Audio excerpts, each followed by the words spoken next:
ডিম লবণ দিয়ে ভালো করে সেদ্ধ করে নিলাম। তারপরে এক ডিম ভেঙে ভেঙে ওর খোসাটা খুব ভালো করে ভেঙে নিচ্ছি, যাতে ডিমের সঙ্গে খোসার সঙ্গে ডিমটা উঠে না চলে আসে। এইভাবে দেখো কি সুন্দর ছাড়ানো হয়ে যায়। তারপরে ডিমটা গাটা একটু কেটে তেলের উপর দিয়ে ডিমটা ভেজে নিচ্ছি।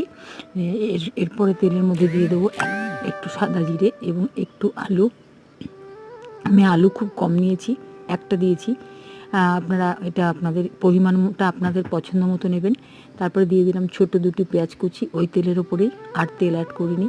এবার পেঁয়াজটা একটু লাল লাল করে ভেজে নুন, হলুদ ও লঙ্কা গুঁড়ি হাফ চামচ করে সব দিয়ে দিলাম, কারণ আমার রান্নাটা খুবই কম, একজনের মতন, সেই জন্যে আমি এখানে বেশি কিছুই অ্যাড করতে পারবো না। অল্প জল দিয়ে মশলাটা আর ভালো করে কষিয়ে নিয়ে তারপর আবার একটু জল দিয়ে দিলাম গ্রেভির জন্যে, একটু ঢেকে দিলাম যাতে ভালো করে সেদ্ধ হয়ে যায়। এরপরে দিয়ে দেবো আমি এতে একটু পোস্ত বাটা দিয়ে নামিয়ে নেব। একদম গরম